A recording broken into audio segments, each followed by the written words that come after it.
Hello students, NEET biology in brain channel में आप सभी का मोस्ट वेलकम। और आज हम बात करेंगे cell the unit of life के अपने लेक्चर नंबर 4 में। और आज का जो हमारा टॉपिक है वो है प्रोकैरियोटिक सेल्स। प्रोकैरियोटिक सेल्स के अंदर आज हम जो सब टॉपिक डिस्कस करने वाले हैं वो है कि प्रोकैरियोटिक सेल्स क्या है। प्रोकैरियोटिक सेल्स वे होती है जिसके अंदर कंपार्टमेंट व चैम्बर्स नहीं होते, ये हम पढ़ेंगे। उसके दूसरे बाद हम सेकंड नंबर पर पढ़ेंगे हम शेप ऑफ बैक्टीरियाज। इसके अंदर 4 प्रकार के बैक्टीरिया हमें देखने को मिलते हैं, विब्रियो, कोकस, बैसिलस, स्पाइरलम, इसके बारे में हम पढ़ेंगे। फिर इसके बाद नंबर 3 पर पढ़ेंगे जेनेटिक मटेरियल। जो जेनेटिक मटेरियल होता है बैक्टीरिया का वो कैसा होता है, वो होता है नेकेड, क्योंकि उसके अंदर हमें न्यूक्लियस के न्यूक्लियर मेम्ब्रेन देखने को नहीं मिलती है। नंबर 4 टॉपिक पढ़ेंगे हम न्यूक्लियोइड के बारे में, न्यूक्लियोइड एंड प्लाज्मिड। प्लाज्मिड क्या होता है, एक्स्ट्रा सर्कुलर डीएनए इसके बैक्टीरिया के अंदर हमें देखने को मिलता है। नंबर 5 पर पढ़ेंगे मीजोसोम्स के बारे में। मीजोसोम्स क्या होते हैं, प्लाज्मा मेम्ब्रेन के अंदर जो इनफोल्डिंग्स देखने को मिलते हैं उन्हें मीजोसोम्स बोलते हैं। और नंबर 6 पर हम जो टॉपिक डिस्कस करेंगे वो होगा आज का हमारा राइबोसोम ऑफ बैक्टीरिया। जो बैक्टीरिया के अंदर जो राइबोसोम्स देखने को मिलते हैं वो होते हैं 70S टाइप के। 70S टाइप के हमें राइबोसोम्स देखने को मिलते हैं। और नंबर 7 पर जो आज हम टॉपिक कवर करेंगे वो होगा हमारा एनसीईआरटी का पैराग्राफ। जो हमने पढ़ा है वो हम कंप्लीट एनसीईआरटी का पैराग्राफ डिस्कस करेंगे और जितने भी इससे रिलेटेड डायग्राम्स होंगे वो हम आपके सामने डिस्कस करेंगे। तो आइए शुरू करते हैं आज का अपना पहला topic, what is the prokaryotic sales. आज का हमारा पहला टॉपिक है what is the prokaryotic cells. Prokaryotic sales का क्या मतलब होता है, हमने पढ़ा था एक यूकैरियोटिक सेल्स, एक है prokaryotic cells. Prokaryotic cells mainly वे होती है जिसके अंदर हमें कंपार्टमेंट या चैम्बर्स देखने को नहीं मिलते हैं। कंपार्टमेंट या चैम्बर से हमारा क्या मतलब है, कंपार्टमेंट हम उन्हें बोल सकते हैं जैसे कि ऑर्गेनेल्स हमें देखने को मिलते हैं, माइटोकॉन्ड्रिया, क्लोरोप्लास्ट, जैसे माइटोकॉन्ड्रिया, क्लोरोप्लास्ट, माइटोकॉन्ड्रिया, क्लोरोप्लास्ट और राइबोसोम्स। राइबोसोम्स हो गया हमारा। और क्या होते हैं, गोल्जी बॉडी, गोल्जी बॉडी, ये सभी क्या होते हैं, ये सभी कंपार्टमेंट या चैम्बर्स हमें देखने को मिलते हैं। ये सभी क्या है, हमारे ऑर्गेनेल्स है। बट प्रोकैरियोट्स के अंदर ये क्लोरोप्लास्ट, राइबोसोम, गोल्जी बॉडी वगैरह हमें देखने को नहीं मिलते हैं। अभी हम इसका डायग्राम भी देखेंगे। जो जेनेटिक मटेरियल होता है, इसका genetic material is found in the form of nucleoid. Nucleoid की फॉर्म में इसका जेनेटिक मटेरियल हमें देखने को मिलता है, क्योंकि इसके अंदर न्यूक्लियस नहीं होता है। साइटोप्लाज्म के अंदर जो जेनेटिक मटेरियल है वो बिखरा पड़ा रहता है। और इसके अगर हम प्रोकैरियोट्स की बात कर रहे हैं तो बेसिकली हम बैक्टीरिया के बारे में पढ़ रहे हैं। अगर हम प्रोकैरियोट्स की बात कर रहे हैं तो हम बैक्टीरिया, ब्लू ग्रीन एल्गी या पीपीएलओ के बारे में हम पढ़ रहे हैं।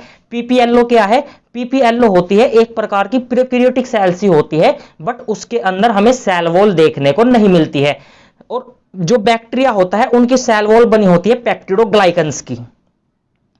जो बैक्टीरिया होता है या ब्लू ग्रीन एल्गी या पीपीएलओ, ये इसके एग्जाम्पल्स होते हैं प्रोकैरियोट्स के। और एक इंपॉर्टेंट पॉइंट हम आपको बता दें, प्रोकैरियोटिक सेल्स जो होती है वो साइज में स्मॉल होती है यूकैरियोटिक सेल्स के कंपेयर में। और जो प्रोकैरियोटिक सेल्स होती है वो बहुत तेजी से मल्टीप्लाई करती है। मींस मल्टीप्लाई से मींस 1 से 2, 2 से 4, बहुत तेजी से डिवाइड करती है। बट जो यूकैरियोटिक सेल्स होती है वो बहुत धीरे धीरे डिवाइड करती है।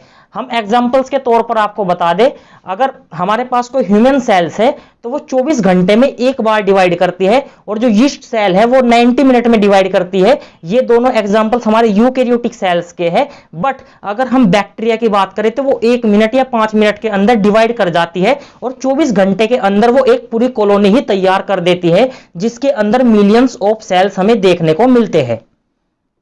ये इंपॉर्टेंट पॉइंट हमें याद रखना है कि जो प्रोकैरियोटिक सेल्स होती है जनरली स्मॉलर होती है than eukaryotes, but multiply more rapidly than eukaryotes.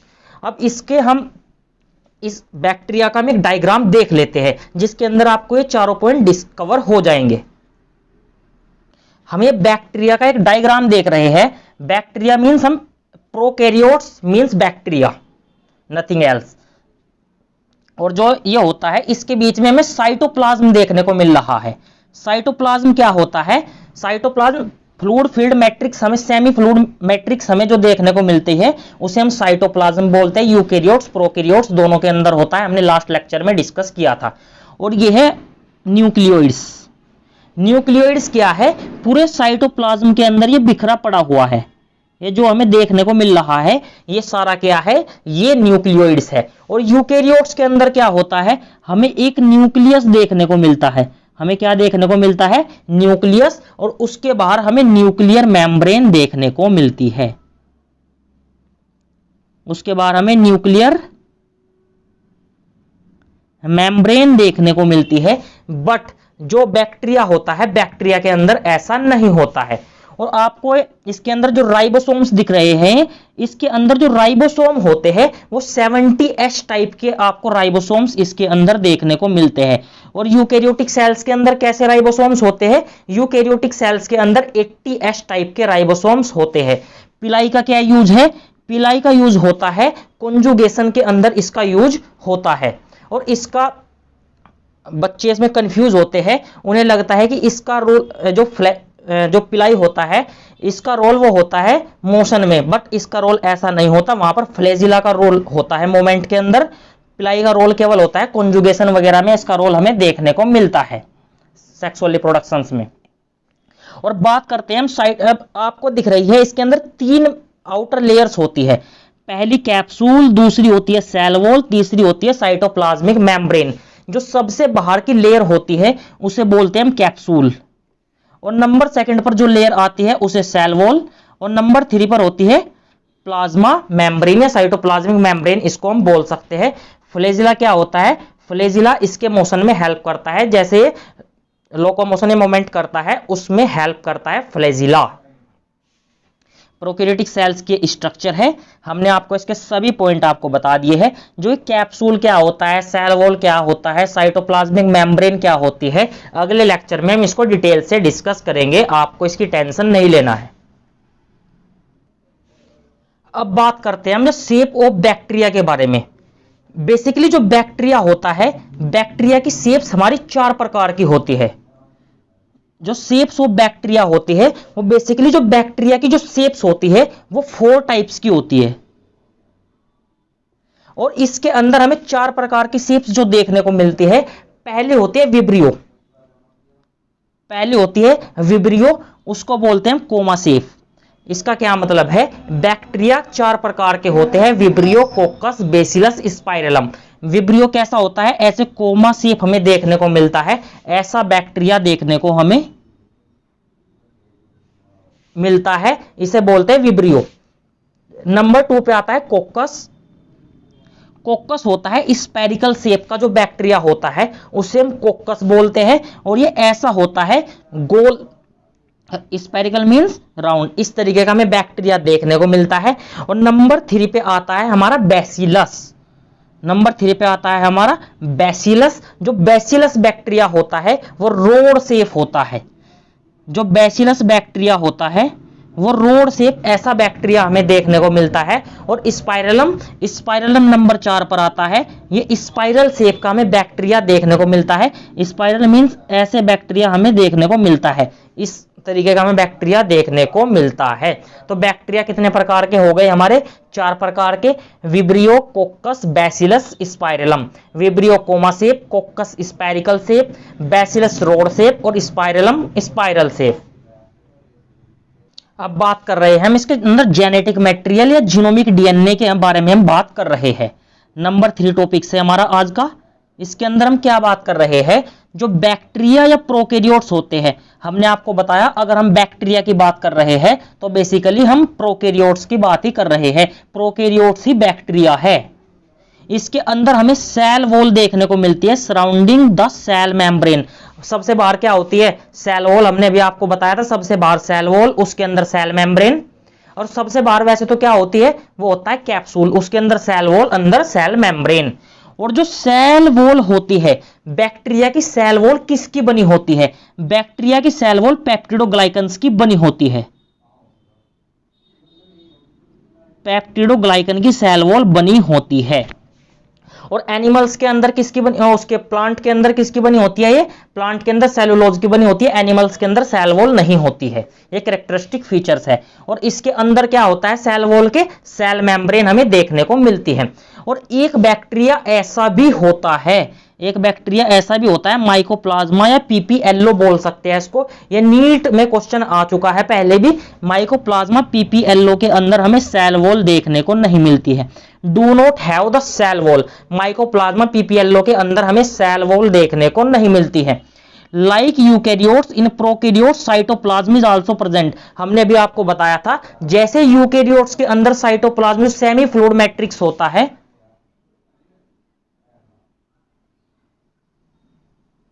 जो सेमी फ्लूइड मैट्रिक्स होता है,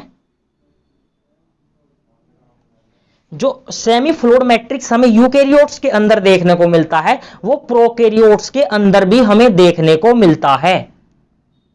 हमने अभी आपको क्या बताया है कि इसके बाहर होती है सेल वॉल। ये क्या है, सेल वॉल। अगर आप देखें, जो ये पिंक वाला कलर है, जो पिंक वाला है, ये पिंक वाला है, ये मार्किंग कर रहे हैं हम सेल वॉल। और इसके अंदर हमने अभी आपको बताया क्या होती है, सेल मेम्ब्रेन। तो आपको दिख रही है, इसके अंदर वाली जो ये लेयर है, ये सेल मेम्ब्रेन है। और जो पिंक वाली है वो क्या है, सेल वॉल है। किसकी बनी है, पेप्टिडोग्लाइकन्स की। और उसके बाहर हमें क्या देखने को मिल रहा है बैक्टीरिया के, वो होता है कैप्सूल। कैप्सूल अगर ये हार्ड टफ्ट लेयर बनाए तो इसे कैप्सूल बोलते हैं, ग्लाइकोकैलिक्स से बनता है, अगले लेक्चर में बात करेंगे। और इसे अगर ये लूज शीट की फॉर्म में हमें देखने को मिले, यहां पर लिख देते हैं, अगर ये हमें लूज शीट की फॉर्म में देखने को मिले तो बनती है स्लाइम लेयर। और टफ्ट कैप्सूल अगर बनता है, अगर टफ्ट लेयर बनती है तो उसे बोलते हैं हम कैप्सूल। इसकी आपको टेंशन नहीं लेनी, अगले लेक्चर में इसके बारे में ही हमारा पूरा लेक्चर ग्लाइकोकैलिक्स और इस पर ही बेस है, उसके अंदर हम सब कुछ डिस्कस करेंगे। अभी आपको हमने केवल इंट्रोडक्शन इसका बता दिया है। और हमने आपको अभी बताया कि न्यूक्लियोइड देखने को मिलता है। क्यों, न्यूक्लियोइड क्या है, प्लाज्मा, उसके ऊपर डबल मेम्ब्रेन हमें देखने को नहीं मिलती है। न्यूक्लियस में न्यूक्लियर मेम्ब्रेन नहीं होती है। पूरे साइटोप्लाज्म के अंदर जो हमारा डीएनए कंटेंट है वो बिखरा पड़ा रहता है।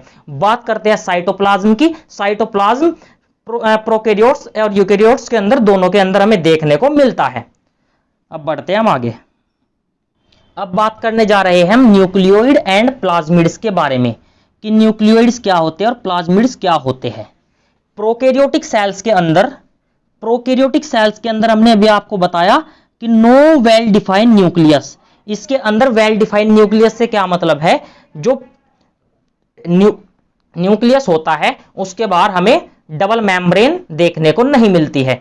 और जो जेनेटिक मटेरियल हमें इसके अंदर देखने को मिलता है वो बेसिकली नेक्ड होता है, नेकिड होता है। नेकिड क्यों बोलते हैं, हमने आपको बताया, क्योंकि वो पूरे के अंदर बिखरा पड़ा होता है, इसलिए इसे नेकिड बोलते हैं। और बैक्टीरिया के अंदर हमें क्या देखने को मिलता है, न्यूक्लियोइड तो हमें देखने को मिलता ही है, बट इससे अलग हमें कुछ स्मॉलर जो सर्कुलर डीएनए है वो भी हमें देखने को मिलता है। उस स्मॉल सर्कुलर डीएनए को क्या बोलते हैं हम, उस स्मॉल सर्कुलर डीएनए को हम प्लाज्मिड बोलते हैं। मैनी बैक्टीरिया, और आपको ये बात याद रखना है कि ये सभी बैक्टीरिया के अंदर नहीं होता है। कुछ बैक्टीरिया के अंदर हमें स्मॉल सर्कुलर डीएनए देखने को मिलते हैं, जिसे हम बोलते हैं प्लाज्मिड। इसे क्या बोलते हैं, प्लाज्मिड। और इसका हम डायग्राम देख लेते हैं। हम अभी क्या बात कर रहे थे, हम बैक्टीरिया के अंदर बैक्टीरियल डीएनए की बात कर रहे थे। तो ये क्या है, ये एक बैक्टीरिया का डायग्राम गिवन है हमें, बैक्टीरिया का डायग्राम हम आपको दिखा रहे हैं।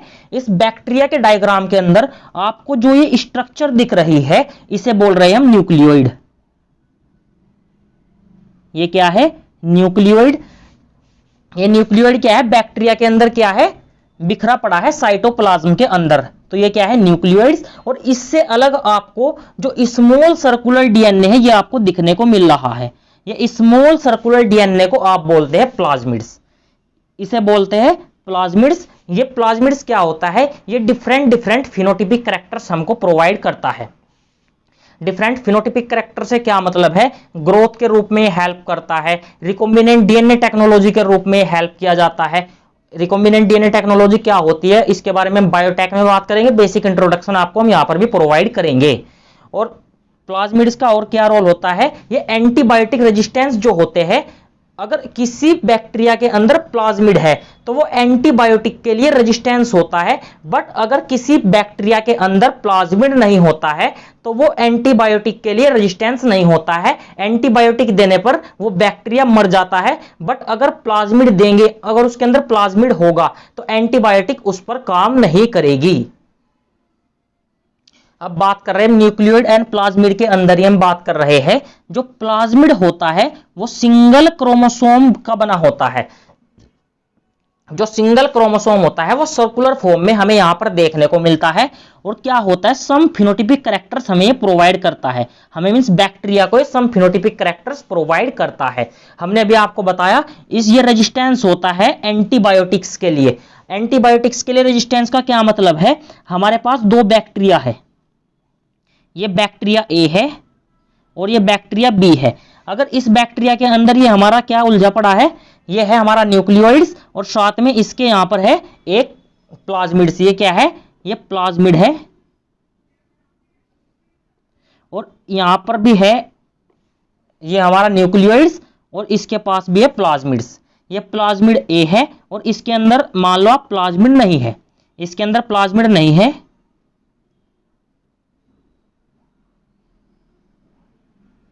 जो बैक्टीरिया ए के अंदर हमें प्लाज्मिड दिया गया है, बैक्टीरिया बी के अंदर प्लाज्मिड नहीं है। तो जो बैक्टीरिया ए के अंदर प्लाज्मिड है, अगर हम इसको एंटीबायोटिक्स देंगे तो एंटीबायोटिक इस पर असर नहीं करेगी। अगर बी को हम क्या देंगे, एंटीबायोटिक देंगे, एंटीबायोटिक हम इसको देंगे तो क्या हो जाएगा, जो बैक्टीरिया बी है वो मर जाएगा, बैक्टीरिया भी मर जाएगा। बट जो बैक्टीरिया ए है वो एंटीबायोटिक देने पर क्या होगा, सरवाइव करेगा। बैक्टीरिया ए एंटीबायोटिक देने पर सरवाइव करेगा क्योंकि इसके अंदर प्लाज्मिड देखने को मिल रहा है। Are use in recombinant DNA technology के अंदर भी यूज किए जाते हैं। रिकॉम्बिनेंट डीएनए टेक्नोलॉजी आप कहां पढ़ेंगे, मॉलिक्यूलर बेसिस ऑफ इनहेरिटेंस के अंदर, वहां पर डिटेल में आप इसको पढ़ेंगे। बायोटेक के अंदर बायोटेक के अंदर पढ़ेंगे मेनली, तो वहां पर आप एंजाइम्स के बारे में भी पढ़ेंगे। रिकॉम्बिनेंट डीएनए टेक्नोलॉजी क्या है, इसके अंदर हम बैक्टीरिया से प्लाज्मिड को निकालते हैं। बैक्टीरिया से प्लाज्मिड को निकालकर किसी फॉरेन पार्टिकल्स के अंदर, किसी फॉरेन एनिमल्स के अंदर से भी हम निकालते हैं उसके जीन्स, और डीएनए लाइगेज की हेल्प से इसे हम उसके अंदर डाल देते हैं। जो प्लाज्मिड है उसे इसके अंदर हम डाल देते हैं और क्या होता है, फिर हम उसे किसी तीसरे ऑर्गेनिज्म के अंदर उसे ग्रो कराते हैं। तो जो बनते हैं हमारे जीन, सब नए जीन्स बनते हैं, वो सारे न्यू होते हैं, रिकॉम्बिनेंट वाले जीन्स हमारे अब होते हैं। Means foreign DNA attach with plasmid by the help of different enzymes. Different enzyme बोले तो डीएनए लाइगेज, इसके अंदर मेनली इसे जोड़ने के लिए यूज किया जाता है। डीएनए हेलिकेज वगैरह, टोपोआइसोमरेज, ये सब इसके अंदर यूज किए जाते हैं, बट अभी तुम्हारे काम के नहीं है। बहुत सारी लिस्ट है इसकी, वो सब बायोटेक के अंदर पढ़ाई जाएगी। अभी आपको केवल क्या याद रखना है कि इसका यूज रिकॉम्बिनेंट डीएनए टेक्नोलॉजी के लिए किया जाता है, प्लाज्मिड का। इसका डायग्राम भी देख लेते हैं हम एक, उसकी हेल्प से आपको अच्छे से समझ में आएगा। ये आप इसे इस डायग्राम की हेल्प से भी समझ सकते हैं। ये हमारे पास क्या है, ये हमारे पास हमने प्लाज्मिड के अंदर से निकाला है जीन, ये हमने प्लाज्मिड के अंदर से निकाला है। और ये क्या है हमारा जो फॉरेन ऑर्गेनिज्म है, ये उसका जीन है। फॉरेन ऑर्गेनिज्म किसी भी अन्य ऑर्गेनिज्म का ये क्या है, जीन्स हमने वहां से डीएनए वहां से निकाला है, वहां से डीएनए हमने निकाला है। और प्लाज्मिड का जो डीएनए है, प्लाज्मिड का डीएनए और फॉरेन पार्टिकल्स का जो फॉरेन ऑर्गेनिज्म है उसका डीएनए हमने निकालकर इन दोनों को डीएनए लाइगेज की हेल्प से जोड़ दिया है। किसकी हेल्प से, डीएनए लाइगेज की हेल्प से हमने इनको जोड़ दिया है। अब जो भी अब हमारा रिकॉम्बिनेंट डीएनए बनकर तैयार हो गया है, डीएनए लाइगेज की हेल्प से हमने फॉरेन ऑर्गेनिज्म का जीन्स, फॉरेन ऑर्गेनिज्म का डीएनए और प्लाज्मिड का जो डीएनए है वो जोड़ दिया है। इसे क्या बोलते हैं हम, रिकॉम्बिनेंट डीएनए।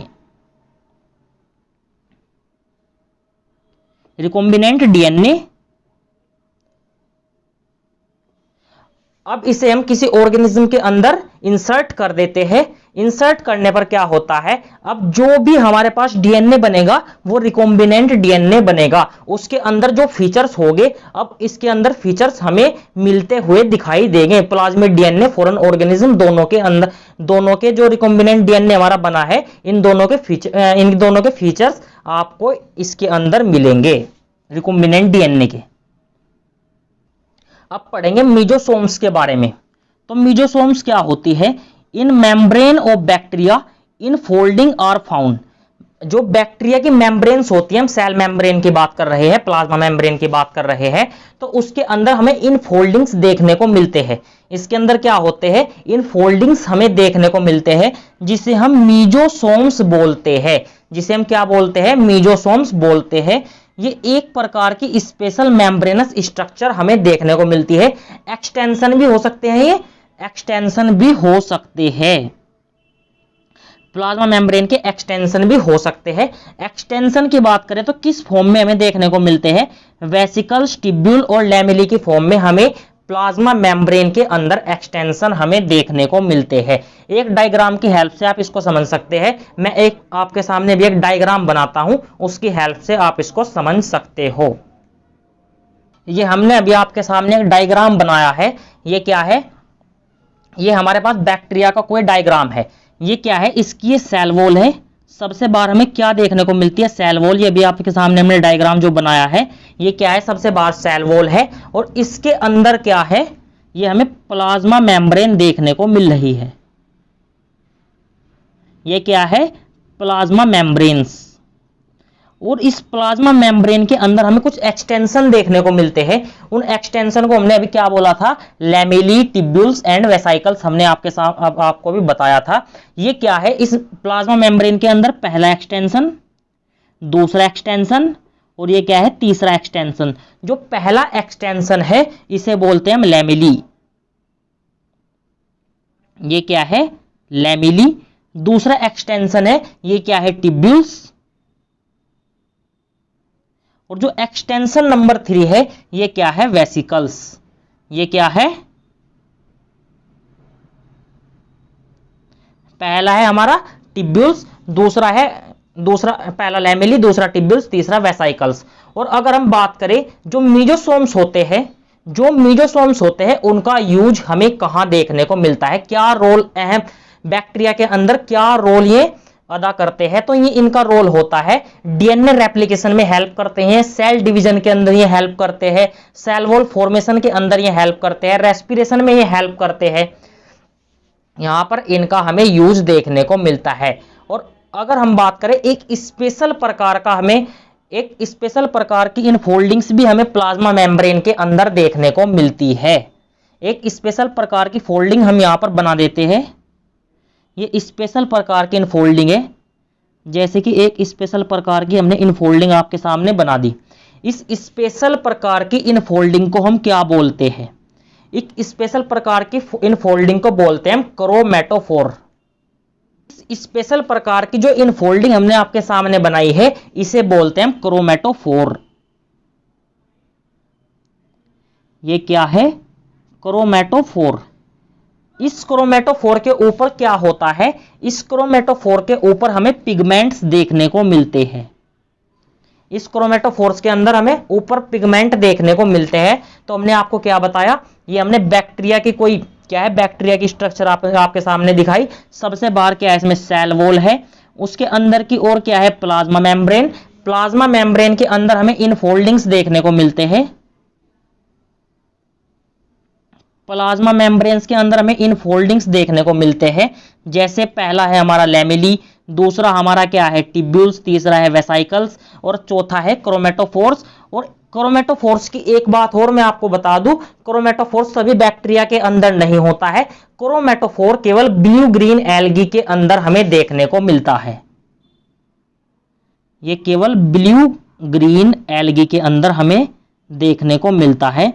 जो ब्लू ग्रीन एल्गी है, ये क्या है, बेसिकली ये बैक्टीरिया ही है, एल्गी होने से ये एल्गी नहीं हो जाती। ब्लू ग्रीन एल्गी का दूसरा नाम क्या है, वो है साइनोबैक्टीरिया, दूसरा नाम होता है इसका साइनोबैक्टीरिया।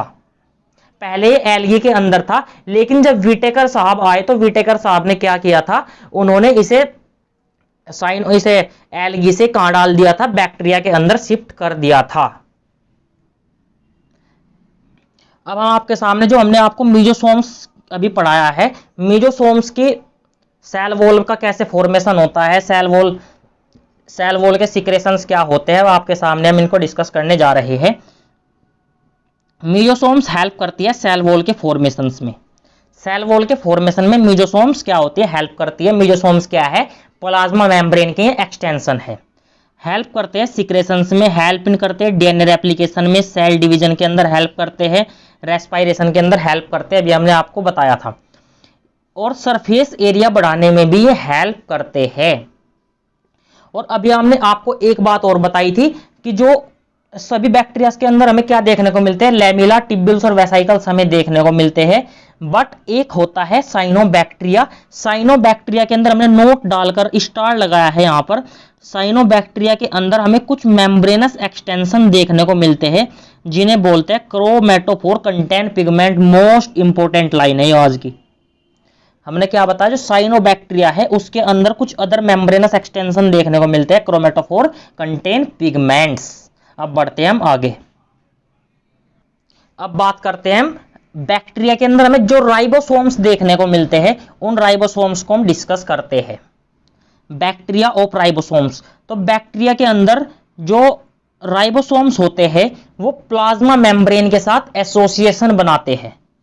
क्या होते हैं ये, प्लाज्मा मेम्ब्रेन के साथ एसोसिएटेड रहते हैं। और राइबोसोम का साइज हमें बैक्टीरिया के अंदर कितना साइज देखने को मिलता है, इसका साइज होता है 15 नैनोमीटर से 20 नैनोमीटर बैक्टीरिया के अंदर राइबोसोम्स का साइज देखने को मिलता है।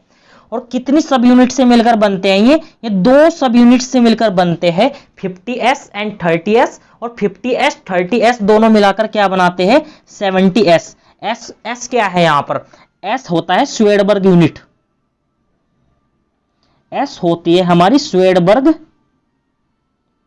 यूनिट। आप इनको ऐसे जोड़कर नहीं जोड़ने लगना कि 50 + 30 तो होना चाहिए हमारा 80। इनकी ये मैथमेटिक्स नहीं है, ये बायोलॉजी है। यहां पर अलग प्रकार की साइंस यहां पर चलती है। स्वेडबर्ग यूनिट है, 50 और 30 मिलाकर क्या बनाते हैं, 70s बनता है यहां पर। It is the site of protein synthesis. जो राइबोसोम होते हैं ये protein factory of the cell, हम इनको बोल सकते हैं। प्रोटीन का फॉर्मेशन यहां पर होता है। इसका राइबोसोम का एक डायग्राम देखते हैं हम। ये राइबोसोम का एक डायग्राम है, हमने बेसिक ओवरव्यू ले रहे हैं हम राइबोसोम का। राइबोसोम का भी एक पूरा लेक्चर आएगा, अभी हम केवल बेसिक इंट्रोडक्शन राइबोसोम का यहां पर दे रहे हैं। तो राइबोसोम्स के अंदर हमने अभी आपको बताया कंप्लीट राइबोसोम्स के 70s राइबोसोम्स होता है बैक्टीरिया के अंदर। बैक्टीरिया के अंदर कैसा राइबोसोम्स होता है, 70s। और ह्यूमन बीइंग्स के अंदर 80s। ये डायग्राम आप देख पा रहे हो। इसके अंदर जो बड़ी सब यूनिट है वो है 50s, और जो स्मॉल सब यूनिट है वो कौन सी है, 30s। और दोनों मिलाकर क्या बना रहे हैं, 70s बना रहे हैं। अब बढ़ते हैं हम आगे। Ribosomes of bacteria. Ribosomes of bacteria में ही हम एक लाइन और पढ़ते हैं, और ये मोस्ट इंपॉर्टेंट लाइन है। When several ribosome attach to single mRNA and form chain known as polyribosome या पॉलीसोम बोलते हैं। इस लाइन का क्या मतलब है, हमारे पास कोई mRNA है, ये क्या है, हमारे पास कोई mRNA। डीएनए से डीएनए का बनना कहलाता है रेप्लिकेशन। अभी हम अगली स्लाइड में उसके बारे में बात करेंगे। डीएनए से डीएनए का बनना रेप्लिकेशन। डीएनए से एमआरएनए का बनना क्या कहलाता है, ट्रांसक्रिप्शन। और एमआरएनए से प्रोटीन का बनना क्या कहलाता है, ट्रांसलेशन। यह क्वेश्चन नीट 2021 में आ चुका है। Polysome translate mRNA into proteins. तो इसका क्या मतलब है, हमारे पास कोई एमआरएनए है, इस एमआरएनए के अंदर ऐसे क्या होते हैं, राइबोसोम्स लगे होते हैं। ये क्या है, एमआरएनए के ऊपर ऐसे राइबोसोम्स होते हैं, इसे बोलते हैं हम पॉलीराइबोसोम्स। इसे बोलते हैं पॉलीराइबोसोम्स या पॉलीसोम्स बोलते हैं। इसका काम क्या होता है, इसका अगर ये ऐसे फॉर्मेशन हो रहा है, इसका मतलब प्रोटीन सिंथेसिस हमारी चल रही है। और पॉलीसोम्स क्या करते हैं, एमआरएनए को प्रोटीन में ट्रांसलेट करते हैं। अब हम आपको बता दें कैसे कैसे क्या होता है इसके अंदर। आप इस डायग्राम की हेल्प से इसको समझ सकते हैं। हमारे पास जो ये गिवन है, ये क्या है, एक एमआरएनए है। ये क्या है, मैसेंजर आरएनए, एमआरएनए हमें ये डायग्राम के अंदर दिया गया है। इसके ऊपर क्या है, इसके ऊपर हमें राइबोसोम्स देखने को मिल रहे हैं। 30S और 50S सब यूनिट्स होती है। ये राइबोसोम्स हमें इसके ऊपर देखने को मिल रहे हैं। ये क्या है, राइबोसोम्स है। इसके अंदर कैसे, ये इनके बारे में स्टार्ट कोडोन स्टॉप कोडोन अभी कोई बात नहीं करनी है हमें केवल ये बात करनी है, इसके ऊपर ये देखने को मिल रहे हैं तो इसे क्या बोलते हैं, पॉलीसोम्स। ये क्या है, पॉलीसोम्स या पॉलीराइबोसोम्स हम इसको बोलते हैं। और हमने अभी आपको एक बात और बताई, ये एमआरएनए क्या होता है। एमआरएनए क्या होता है, तो हमारे पास डीएनए है, तो डीएनए से डीएनए का बनना, डीएनए से डीएनए का बनना क्या कहलाता है, रेप्लिकेशन। डीएनए से डीएनए का बनना रेप्लिकेशन। डीएनए से एमआरएनए बनता है, डीएनए से एमआरएनए बनता है, इसे बोलते हैं हम ट्रांसक्रिप्शन। ट्रांसक्रिप्शन, तो डीएनए के बाद जो एमआरएनए बन रहा है ये हमारा ट्रांसक्रिप्शन कहलाता है। मैसेंजर आरएनए बोलते हैं। 3 प्रकार का आरएनए हमें देखने को मिलता है, mRNA, mRNA, tRNA, rRNA. Messenger RNA, ribosomal RNA और टीआरएनए, हमें 3 प्रकार का ये आरएनए हमें देखने को मिलता है। और क्या होता है, जो एमआरएनए होता है, अब एमआरएनए से बनती है प्रोटीन। एमआरएनए से क्या बनती है हमारी, एमआरएनए से प्रोटीन बनती है। एमआरएनए से प्रोटीन का बनना क्या कहलाता है, इसे बोलते हैं हम ट्रांसलेशन। इसे बोलते हैं हम ट्रांसलेशन। ये आपने याद रखना है, ये क्वेश्चन नीट 2021 में आ चुका है, बट ये इस चैप्टर का क्वेश्चन नहीं है, ये मॉलिक्यूलर बेसिस ऑफ इनहेरिटेंस का क्वेश्चन है। हम एक डायग्राम इसके अंदर और देख लेते हैं। ये हमारा माइकोप्लाज्मा का डायग्राम है, इसे बोलते हैं पीपीएलओ बोलते हैं। हमने वैसे ही आपके सामने आपको ये हमने पढ़ा दिया है। जो पीपीएलओ होता है इसके पास सेल वॉल नहीं होती है। ये क्वेश्चन भी नीट में पूछा जा चुका है कि माइकोप्लाज्मा में सेल वॉल नहीं होती है। इसके अंदर हमें साइटोप्लाज्म देखने को मिलता है, सोल्यूबल आरएनए देखने को मिलता है, राइबोसोम इसके अंदर भी हमें देखने को मिलता है। डीएनए पूरे के अंदर साइटोप्लाज्म के बिखरा पड़ा है, जैसे हमेशा बैक्टीरिया के अंदर होता है। सोल्यूबल प्रोटीन्स इसके अंदर देखने को मिलती है। 3 लेयर्ड सेलुलर स्ट्रक्चर्स हमें यहां पर देखने को मिलती है। और बात करें, अब माइकोप्लाज्मा हमने कर लिया है, अब इसकी जो हमने कंप्लीट पढ़ा है, अब हमें इसकी एनसीईआरटी पोर्शन आपके सामने डिस्कस करना है। वैसे तो हमने आपको कंप्लीटली एनसीईआरटी बेस ही पढ़ाया है, बट हम सेपर साइड जोन के लिए एनसीईआरटी की सभी लाइंस को एक बार डिस्कस करते हैं। अब हम बात करेंगे जो हमने प्रोकैरियोटिक सेल पढ़ा है आज, इसके हम एनसीईआरटी पोर्शन डिस्कस करने जा रहे हैं। तो प्रोकैरियोटिक सेल्स के अंदर the prokaryotic cells are represented by bacteria, हमने आपको बताया था। अगर हम प्रोकैरियोटिक सेल्स की बात कर रहे हैं तो बेसिकली हम बैक्टीरिया, ब्लू ग्रीन एल्गी और माइकोप्लाज्मा एंड पीपीएलओ की हम बात कर रहे हैं। हम mycoplasma and PPLO, pleuropneumonia like organism PPLO की बात हम कर रहे हैं। They are generally smaller and multiple more rapidly than eukaryotic cells। तो हमने आपको बताया था कि जो प्रोकैरियोटिक की सेल होती है वो यूकैरियोटिक सेल से बहुत तेजी से डिवाइड करती है। आपको बताया था कि ये 5 मिनट के अंदर ही डिवाइड कर जाती है। ये डेटा चेंज हो सकता है, कोई 2 मिनट में से है, कोई बैक्टीरिया की सेल 2 मिनट में डिवाइड करती है, कोई 5 में डिवाइड करती है, ऐसा फिक्स नहीं है।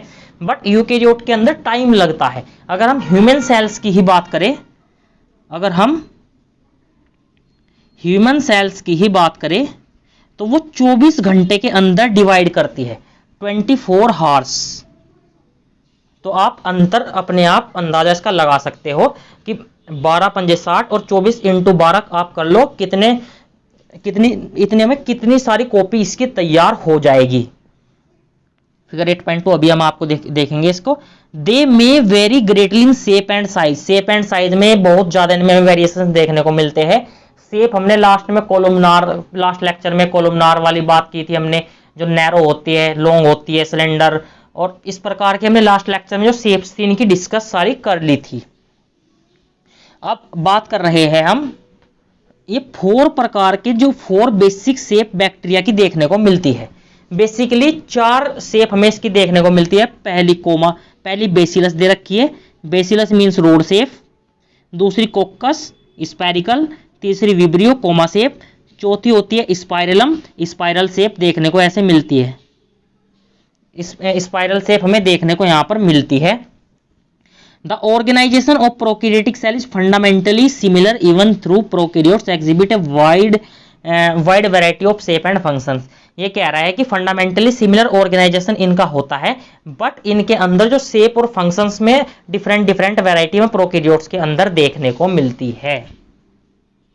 अगला paragraph, prokaryotes have a cell wall surrounding the cell membrane except in mycoplasma. हमने आपको बताया था कि सेल वॉल देखने को मिलती है, किसमें नहीं होती, माइकोप्लाज्मा के अंदर केवल सेल वॉल नहीं देखने को मिलती, आपके सामने डिस्कस कर लिया है।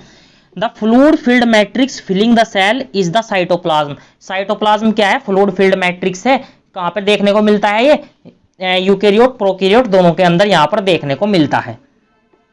There is no well defined nucleus, हम आपको पता है वेल डिफाइंड न्यूक्लियस नहीं होता, क्योंकि उसके बाहर क्या नहीं होती, जो न्यूक्लियस के बाहर न्यूक्लियर मेम्ब्रेन हमें देखने को नहीं मिलती है, इसलिए क्या बोलते हैं इसे हम नेकेड।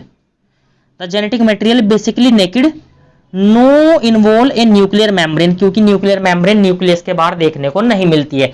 क्यों होता है, पूरे के अंदर क्या होता है, ये बिखरा पड़ा रहता है, पूरे के अंदर क्या होता है, ये न्यूक्लियस बिखरा हुआ पड़ा होता है साइटोप्लाज्म में। In addition to the genomic DNA the single chromosome circular DNA, एक सिंगल, इससे अलग न्यूक्लियर मेम्ब्रेन से अलग हमें क्या होता है, एक सिंगल क्रोमोसोम सर्कुलर डीएनए देखने को मिलता है, जिसे क्या बोलते हैं, many bacteria have small circular outside DNA, genomic DNA बोलते हैं, और इन स्मॉलर डीएनए को क्या बोलते हैं, प्लाज्मिड। हमने आपको बताया था जो हमें स्मॉल सर्कल्स में देखने को मिल रहे थे उन्हें क्या बोलते हैं, प्लाज्मिड। किससे अलग देखने को मिल रहे थे, ये single chromosome single circular DNA देखने को हमें मिलता है, कैसा होता है, प्लाज्मिड बोलते हैं, और इससे न्यूक्लियोइड से अलग हमें ये देखने को मिलता है। The plasmid DNA confirm certain unique phenotypic characters to as such as bacteria, इसकी यूनिक फिनोटाइपिक कैरेक्टर्स हमको देता है। हमने आपको बताया था ग्रोथ वगैरह के बारे में, ये डिफरेंट फिनोटाइपिक कैरेक्टर्स हमें प्रोवाइड करता है, क्योंकि रिकॉम्बिनेंट डीएनए यहाँ पर बनता है, प्लाज्मिड रिकॉम्बिनेंट डीएनए बनाता है। और हमने आपको बताया था कि एंटीबायोटिक रेजिस्टेंस अगर होगे प्लाज्मिड के अंदर, अगर बैक्टीरिया के अंदर प्लाज्मिड होगा तो एंटीबायोटिक देने पर भी वो सर्वाइव करेगा, अगर प्लाज्मिड नहीं होगा तो वो एंटीबायोटिक देने पर क्या होगा, मर जाएगा। इसके बाद हमने डिस्कस किया था a special membranous structure is mesosome which is form by the extension of plasma membrane. Plasma membrane के अंदर इनफोल्डिंग होती है, उसे बोलते हैं mesosomes. The extension are form in vesicles, tubules और लैमेली। वेसिकल्स, टिब्यूल्स और लैमेली के फॉर्म में ही हमें देखने को मिलते हैं, आपको बता दिया था। They help in the cell wall formations. क्या रोल होता है इनका, सेल वॉल फॉर्मेशंस में, डीएनए रेप्लिकेशंस में, डिस्ट्रीब्यूशन ऑफ डॉटर सेल्स में। जो में लैमेले, टिब्यूल्स, वेसिकल्स होते हैं उनका ये यूजेस दे रखे हैं, उनके क्या है, यूजेस हमें दे रखे हैं। They also help in respiration, secretion process, increase surface area, plasma membrane, enzymatic content. Respiration में, सिक्रेशंस में, सरफेस एरिया में, क्योंकि फोल्डिंग हो रही है कहीं पर भी, इन फोल्डिंग होने पर क्या होता है, सरफेस एरिया बढ़ जाता है। अगर हमारे पास ये स्ट्रक्चर है और इसे हम ऐसे इन फोल्डिंग इसकी कर दें तो क्या हो गया, सरफेस एरिया इसका बढ़ जाता है। एंजाइमेटिक कंटेंट में सब में इनका यूज हमें यहाँ पर देखने को मिलता है। इन सम प्रोकैरियोट्स लाइक साइनोबैक्टीरिया के अंदर हमने आपको बताया था एक अलग प्रकार की इनफोल्डिंग देखने को मिलती है, स्टार भी लगाया था यहाँ पर, उसे बोलते हैं क्रोमेटोफोर्स। इसके अंदर हमें पिगमेंट देखने को मिलते हैं। लास्ट टाइम हमने आपको राइबोसोम पढ़ाया था इंक्लूजन बॉडी, अगले लेक्चर में। राइबोसोम्स क्या होता है, in prokaryotes ribosomes are associated with plasma membrane of cells. जो राइबोसोम्स होते हैं प्लाज्मा मेम्ब्रेन से में एसोसिएट होते हैं। साइज बताया था 15 से 20 nanometre. Made of 2 subunit 50 and 30s when present to form 70s prokaryotic ribosome. ये 50 30 मिलाकर क्या बनाते हैं 70। राइबोसोम क्या है प्रोटीन फैक्ट्री ऑफ सेल्स है। सेवरल राइबोसोम में attach to a single mRNA form a polyribosomes. ऐसे बताया था, इसके ऊपर राइबोसोम्स ऐसे होते हैं, क्या बनाते हैं ये सिंगल एमआरएनए के ऊपर राइबोसोम का जुड़ना क्या कहलाता है पॉलीराइबोसोम्स या पॉलीसोम्स होता है। और जो राइबोसोम्स होते हैं पॉलीसोम ये ट्रांसलेट करते हैं एमआरएनए से प्रोटीन्स को। हमने आपको बताया था डीएनए से डीएनए का बनना रेप्लिकेशन, डीएनए से एमआरएनए का बनना ट्रांसक्रिप्शन और एमआरएनए से प्रोटीन का बनना ट्रांसलेशन कहलाता है। और हमने आपको बताया था कि क्या होता है एमआरएनए से प्रोटीन को ये ट्रांसलेट करते हैं। ये पॉलीसोम्स क्या करते हैं, पॉलीसोम्स क्या करते हैं ट्रांसलेशन में हमें हेल्पफुल होते हैं। ट्रांसलेशन इसका मतलब यही तो है कि एमआरएनए से प्रोटीन बन रही है और एमआरएनए से प्रोटीन का बनना ट्रांसलेशन। तो ट्रांसलेशन के अंदर किसका हेल्प होता है, ट्रांसलेशन के अंदर पॉलीराइबोसोम या पॉलीसोम्स का हेल्प होता है। ये डायग्राम एनसीईआरटी के अंदर गिवन है, इसे भी देख लेते हैं। टिपिकली बैक्टीरिया सेल 10 से 20 माइक्रोमीटर होते हैं। यूकेरियोटिक सेल का साइज बैक्टीरिया का 1 से 2 माइक्रोमीटर, पीपीएलओ का 0.1, वायरस का कितना होता है 0.02 से 0.02 माइक्रोमीटर होता है। ये आपको याद रखने हैं। अब हमने पूरे लेक्चर के अंदर जो पढ़ा है उसके अंदर से 2-4 हम टिपिकल पॉइंट्स है उनको आपके सामने बता देते हैं, क्योंकि वहां पर आप मिस्टेक कर सकते हो। वो क्विक रिकैप आप उसको बोल सकते हो, इस लेक्चर का शॉर्ट नोट्स भी बोल सकते हो। ये आज के लेक्चर के वे इंपॉर्टेंट पॉइंट है जो आप भूल सकते हो। पहला क्या है आपको ये नोट करके लिखना है, जो प्लाज्मिड है वो सिंगल क्रोमोसोम सर्कुलर डीएनए होता है। आपको ये याद रखना है क्योंकि आप इसे भूल सकते हो। प्लाज्मा मेसोसोम्स क्या होते हैं एक्सटेंशन होते हैं प्लाज्मा मेम्ब्रेन के। आप extension of cell wall mark कर सकते हो, आपको ये याद रखना है। क्योंकि आप गलती क्या करोगे सिंगल की जगह पहले में डबल मल्टीपल क्रोमोसोम्स आंसर को मार्क कर दोगे, सर्कुलर की जगह आप लीनियर को मार्क कर दोगे, तो ये एमसीक्यू डायरेक्ट आ सकते हैं, तो आपने याद रखने हैं। क्रोमेटोफोर्स क्या होता है स्पेशल मेम्ब्रेनस एक्सटेंशन होती है साइनोबैक्टीरिया के अंदर। आप क्रोमेटोफोर्स किसी भी बैक्टीरिया के अंदर मार्क कर सकते हो, तो आपको सतर्क रहना है इसके अंदर। पॉलीसोम्स क्या होता है एमआरएनए से प्रोटीन बनता है, आपको याद रखना है, इसे बोलते हैं हम ट्रांसलेशन। तो ये 4 बहुत इंपॉर्टेंट आज के लेक्चर के पॉइंट है। हम हर लेक्चर के बाद में ऐसा ही क्विक रिकैप देंगे, उसके जो इंपॉर्टेंट पॉइंट हमने पूरे लेक्चर में डिस्कस किएंगे वो आपको हम यहाँ पर ऐसे लिख दिया करेंगे स्लाइड बना करके, तो वो आपको याद रहने चाहिए क्योंकि आप यहाँ पर मिस्टेक कर सकते हो। ये स्टार पॉइंट है। तो ये आज की हमारी लास्ट स्लाइड थी। तो थैंक यू बच्चों, मिलते हैं हम अगले लेक्चर में, वो भी प्रोकैरियोटिक सेल्स के ऊपर ही हमारा लेक्चर होगा। उसके अंदर भी हम प्रोकैरियोटिक सेल्स के बारे में जो बच रहा है उसको हम डिस्कस करेंगे। जैसे ग्लाइकोकैलिक्स के बारे में अगले लेक्चर में, कैप्सूल क्या होता है वो हम पढ़ेंगे, इसके अंदर कैप्सूल वगैरह के बारे में हम, स्लाइम लेयर्स के बारे में हम सब कुछ कवर करेंगे। तो थैंक यू बच्चों, अगर वीडियो अच्छी लगी हो तो वीडियो को लाइक करें और चैनल को सब्सक्राइब करें। और इसके अब आपको हम 25 क्वेश्चंस प्रोवाइड करेंगे। हर 2 लेक्चर्स के बाद हम एक डीपीपी प्रोवाइड करते हैं, वे सभी क्वेश्चंस एनसीईआरटी बेस होंगे और सभी एनसीईआरटी की लाइन उससे आपकी कवर हो जाएगी। सभी पीवाई की हम उसके अंदर इंक्लूड करते हैं। तो मिलते हैं अगले लेक्चर में। All the very best.